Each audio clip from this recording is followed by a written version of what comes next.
Members of the class of 2025, on behalf of the deans, magisters, faculty, administrative leadership, staff, and all members of the university community, welcome to Rice. And to our new students who are transfer students, we extend an especially warm welcome. And to McKeel, America, Nicole, and Christian, happy birthday. This is the 18th time for me to welcome the entering undergraduate class. And yet each year, these days of move-in and matriculation are exciting and important, days on which we renew our community and welcome the newest group of Rice Owls. And this class is certainly special. Over 1,200 students chosen from nearly 30,000 applicants from all over the world, ready to begin their education at an extraordinary time in history. The class of 2025 is an unusual class. It is by far the largest class in Rice's history. It was chosen from the highest number of applicants ever. It is our second class in this century to welcome in the midst of a global pandemic, just over a century after the pandemic class that entered Rice in 1918. And it is the last class I will welcome as president of Rice. The question, of course, is will you be Rice's best class ever? Will you be? I imagine that if we were together in Tudor Fieldhouse, where we usually are for matriculation, I would hear you all screaming, yes. I hope so anyway. What would it mean for the class of 2025 to be the best class ever at Rice? It would, of course, begin by you being a class that played a role in substantially improving Rice, that made remarkable contributions while you were here, and that enabled a higher level of success by your classmates and others. But of course, your identification with Rice and your class does not end at graduation.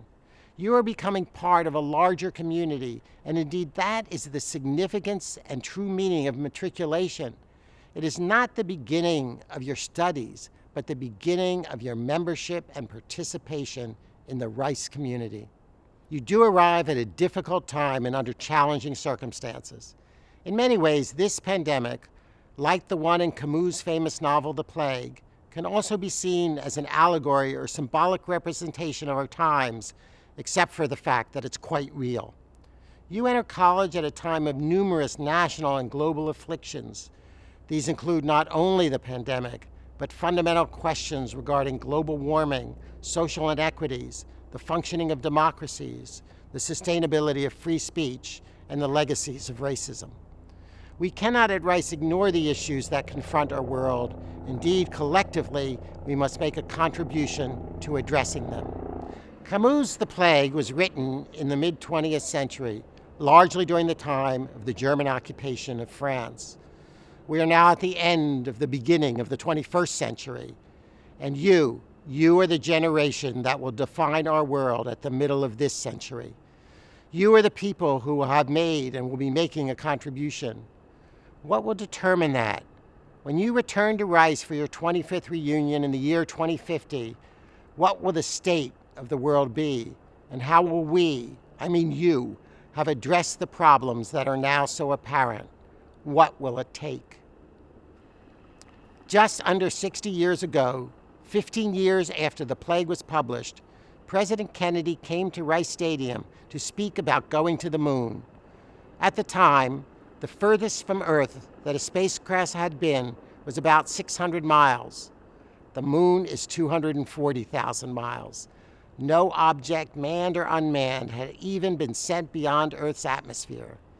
Kennedy recognized how daunting the task was given the current state of achievement, and yet he set the goal of doing it within 7 years.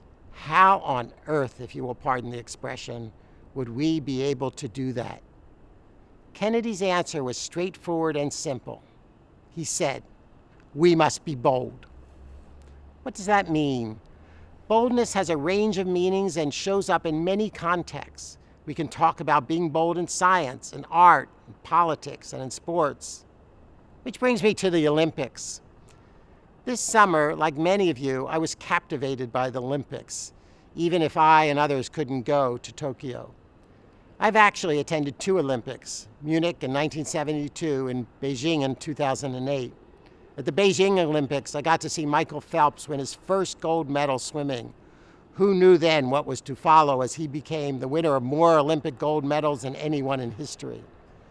This year we saw boldness and courage in Tokyo as Allyson Felix became the biggest medal winner in track and field history, as Simone Biles boldly addressed her mental health, as Hmong American Sunisa Lee brought pride to her country and pride to her people. 3 Rice graduates also participated in the Tokyo Olympics, and 1 will participate in the Paralympics later this month. I do admire the accomplishments of Phelps, Felix, Biles, and Lee, but if you ask me who my favorite Olympic hero was, I would probably say Wilma Rudolph. In the 1960 Olympics, Rudolph became the first woman to win 3 gold medals in the Olympics for the 100-meter and 200-meter sprints and the 4x100-meter relay. But what's remarkable about Rudolph's story is that she was a premature baby who weighed 4.5 pounds and who contracted polio and lost the use of her leg when she was 6. Doctors were doubtful she would even walk again. At 7, she was fitted with a leg brace. I don't want to take anything away from Phelps' magnificent accomplishments, but he has been described as, quote, built to swim. Rudolph was not so much built to run as determined to run. She needed to be bold and courageous. Getting to the Olympics for Rudolph was as much a moonshot as, well, getting to the moon was in 1969. As an African American, Wilma, of course, faced other obstacles in 1960 America. When she returned, the hero of the Olympics, the segregationist governor of Tennessee wanted to throw her a welcome home celebration. Wilma said she wouldn't attend a segregated event, and her welcome party was the first integrated event in her hometown of Clarksville. Wilma immediately and boldly turned her personal accomplishment into a way to advance the cause of equal justice.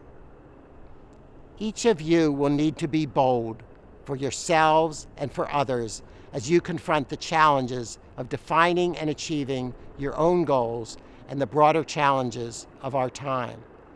Our moonshot challenges of today span the scientific and the social, the local and the global. And perhaps that is the best way to think of your time at Rice. Preparation for a life of boldness, a life of courage, a life of contribution. But that preparation means that you need to embrace those qualities now as part of your Rice experience. Central to who we are as a university is supporting each other, and we do that through our values. Becoming a member of the Rice community means, first and foremost, participating in and supporting the values of Rice. Our values are in fact reflected in the letters in Rice, which means it's easier for you and for me to remember them. R for responsibility. Take responsibility. Take responsibility for making things better, including Rice, for making a contribution and creating opportunities for yourself and others. Taking responsibility requires optimism, both about what you can achieve and what you can contribute.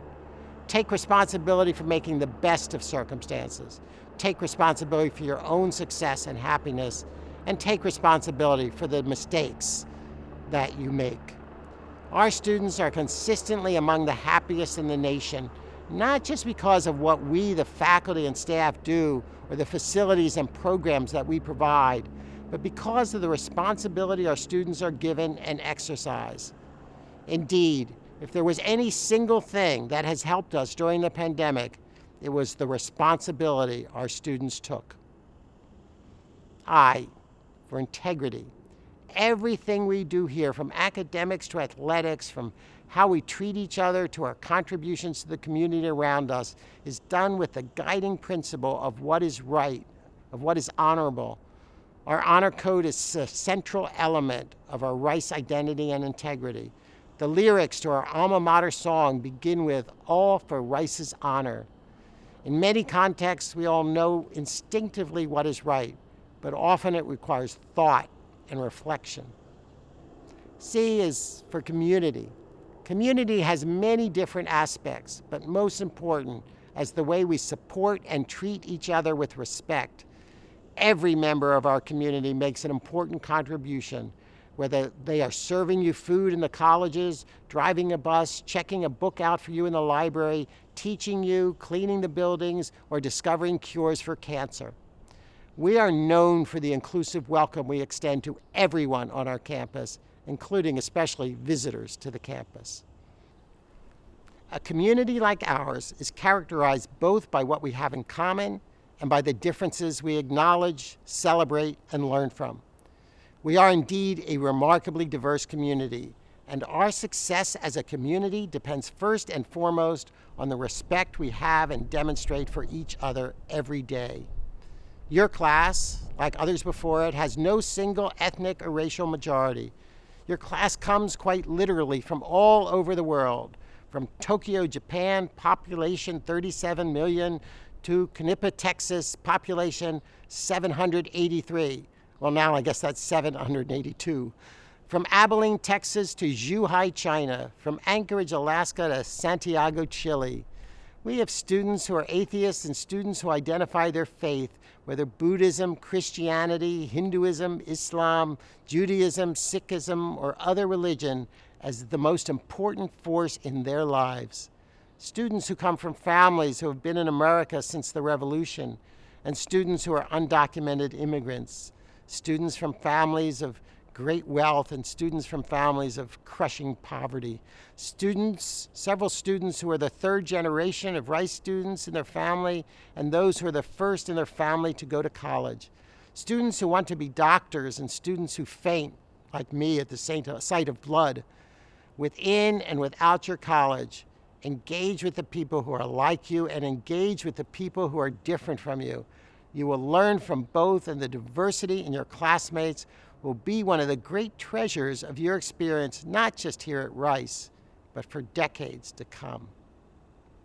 And E for excellence. The dictionary defines excellence as superiority, eminence, outstanding qualities. That is indeed the basis on which you were selected from among nearly 30,000 applicants. And every single one of you is here not only because we know you can succeed here, but because of what you can contribute at Rice and after Rice. Excellence requires that we constantly strive to do better. Responsibility, integrity, community, and excellence. These are the principles that guide participation in our community, but they are not of themselves sufficient to achieve your aspirations here. So here's the second part of what I'll call Rice Squared. Beyond our statement of values, you need a sense of aspiration. And so you and I can remember it again. It also has the virtue of spelling Rice. Reach, inspire, create, evolve. And perhaps that is what we essentially mean by being bold. Reach beyond what is comfortable and familiar. Reach beyond what you are already good at and know you are interested in. Reach beyond a comfortable circle of friends like you. If all you encounter at Rice is what you expected and what is comfortable, you haven't taken advantage of our extraordinary community. Seek both inspiration for yourself and to inspire others. Find and listen to the voices that inspire you, whether professors, staff, or classmates. Use your actions to inspire others to excel and to contribute. Live the optimism that lies at the foundation of possibility and change. While you are here, create something. That could be a work of art or a piece of writing, fictional or non-fictional, that goes beyond what others have done, that invests a part of your uniqueness in its expression. Build a new organization or a new capability for a group that you have chosen to be part of. It is only this human capacity to create the new and to innovate that enables us ultimately to make progress. And last, and perhaps most important, evolve. You have chosen an extraordinary place for your undergraduate education, but what makes it extraordinary is our capacity to support change in our students, in their capabilities, their knowledge, even their views, ambitions, and perceptions. Learn to see the world through the eyes of others and be open to new perspectives. Each and every one of you is here because of your extraordinary accomplishments, your character, and what we saw as your potential. You are not here because we could discern the path for you, but because we discerned the boldness that would lead you to seize the opportunities you had to define your own path and your own contributions. So be bold. Be bold in embracing your Rice experience and all it can offer. Be bold in embracing your new community and especially your remarkable fellow students. Be bold in making a difference in your world. Welcome to Rice, and I wish you well in your exciting journey ahead. Hello, my name is Bridget Gorman. I'm your Dean of Undergraduates, and it is my great pleasure to welcome you to Rice and the start of what I hope will be a transformative journey in the time ahead. At Rice, we pride ourselves on extending a warm welcome to new students. I know that for each of you, today has been busy and perhaps even a bit overwhelming. While some of you arrived to campus early for various reasons, most of you watching this arrived to campus just a few hours ago. This morning, you moved into a residential college, said goodbye to your families, joined an O-Week group, played get-to-know-you games, and participated in various other moments of fellowship. As much as this reflects the beginning of something new for each of you, this moment is also a goodbye to how your life used to be. I know that all of you spent years thinking about today, wondering what college would be like and how it would challenge and change you. No matter how you feel about this moment, excited, nervous, hopeful, tired, and perhaps all of that combined, please remember that every upper class student you will meet, including the O-Week advisors and coordinators sitting beside you tonight, have gone through this experience. They really do know how you are feeling and are wonderful resources as you settle into your new normal as a Rice student. I also wonder how many of you have already met the person who will become your best friend at Rice. I've been here almost 20 years, and in that time I've gotten to know many cohorts of owls, watching them as they progressed from their freshman to senior year and beyond. One thing that always makes me smile is the strength of ties I see among students and the depths of lasting friendship.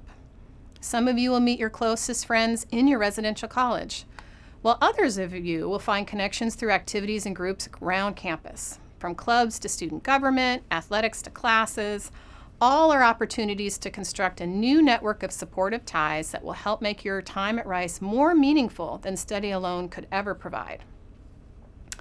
And saying this leads me to my first piece of advice for each of you. Take the time to make friends. No matter what happens in the time ahead, your Rice experience will be the better for it. You see this reflected in how O-Week is structured. As much as it's organized to introduce you to academics at Rice, accumulating in your registration for classes on Friday, it is so much more than this. The opportunity to meet a variety of peers, begin to form friendships, have fun, learn about college traditions and various opportunities across campus, and really so much more. So take a reasonable load when you register for those classes. Don't take too much. Save some time in your schedule to have some fun.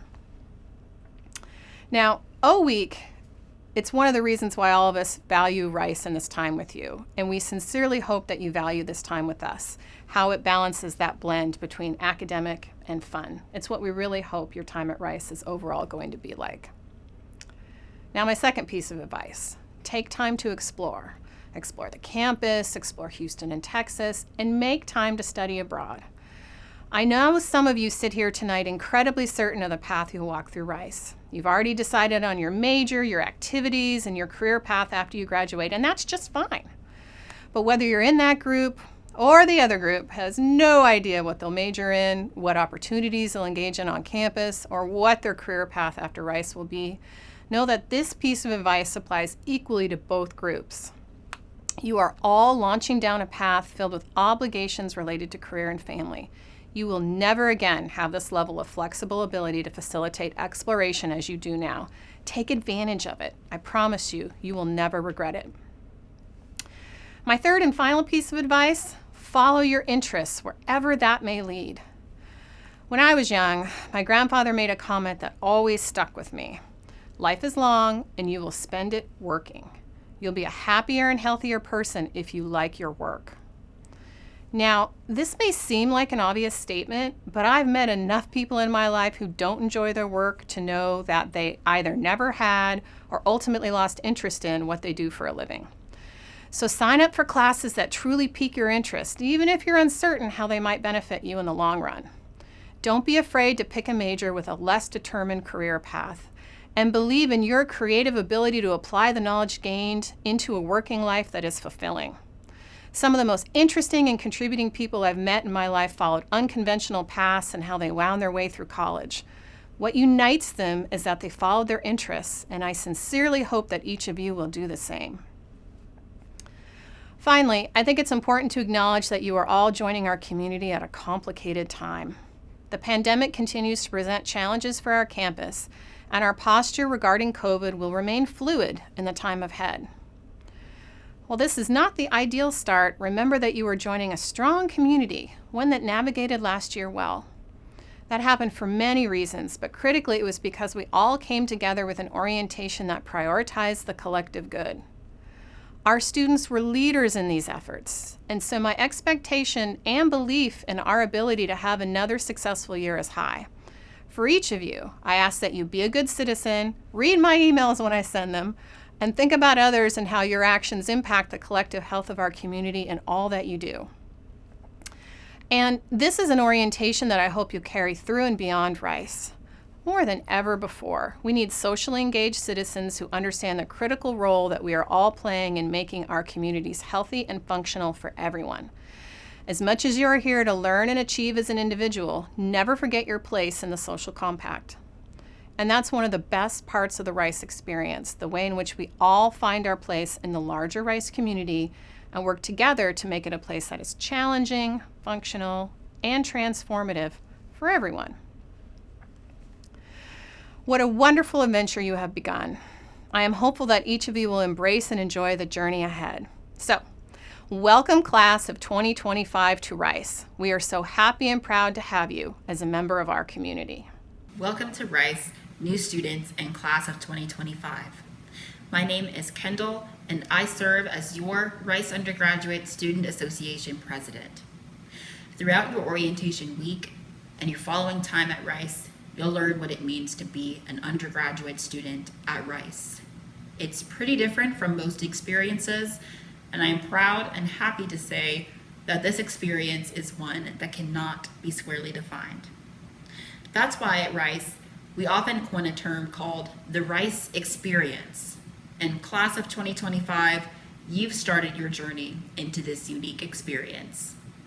My Rice experience is heavily connected to my Blackness and my passion for advocacy and student government. I've been able to discover and nourish my passion for advocacy throughout my time at Rice. I've taken really cool classes that have helped me learn a lot about race and law around the world. I've attended and co-organized Black Experience panels at Martell and campus-wide. I had the unique opportunity last summer to join a group of students in co-organizing a major fundraiser to advocate for Black life. I've been able to critique and brainstorm inclusivity efforts at Rice. And throughout it all, the Rice community has challenged, stimulated, and fed my passions and allowed me to grow as an individual. A huge part of the shared Rice experience includes our amazing Rice community. And this community is why I have grown to love and cherish our university so much.